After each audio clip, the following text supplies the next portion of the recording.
আপনারা যারা এরকম স্টাইলিশ ক্যাটাগরির ছবি তৈরি করতে চাচ্ছেন তাদের জন্য আজকের এই ভিডিওটি। ইউটিউবে গিয়ে সার্চ দেবেন জেমিনি এআই, লিখে সার্চ দেওয়া মাত্রই প্রথমটা যেটা সাজেস্ট করছে গুগল জেমিনি, আপনারা এখানে একটা ক্লিক দেবেন। দেওয়ার পরে আপনাদের ফোন চলে আসবে। এই যে দেখতে পাচ্ছেন ইমেজ এডিট করে দেখুন, এখানে একটা টিপ দেবেন। দেওয়ার পরে প্লাস আইকনে একটা টিপ দিয়ে আপনার ফাইল থেকে একটা ছবি সিলেক্ট করবেন। ছবিটা আপলোড হয়ে গেলে আমরা এখানে একটা পোর্টফোলিও লিখে রেখেছি, এটা মূলত ডিসক্রিপশনে পেয়ে যাবেন।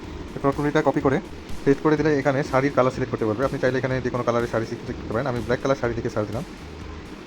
এখন দেখুন একটু সময় নেবে ইমেজটি তৈরি হতে, 15 সেকেন্ডের মধ্যে এটি জেনারেট হয়ে যাবে। দেখুন জেনারেট হয়ে গেছে ছবিটা মূলত।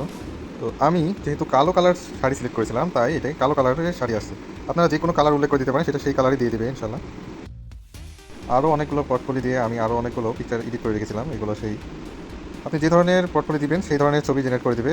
ছবি জেনারেটের সবচেয়ে সহজ মাধ্যম এখন জেমিনি এআই, তাই আপনারা চাইলে ব্যবহার করতে পারবেন।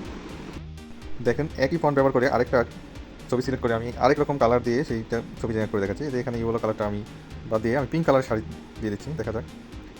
এটা সবারই জন্য একটু সময় টানতে হয়, 10 থেকে 15 সেকেন্ড থামলে এটা জেনারেট হয়ে যাবে।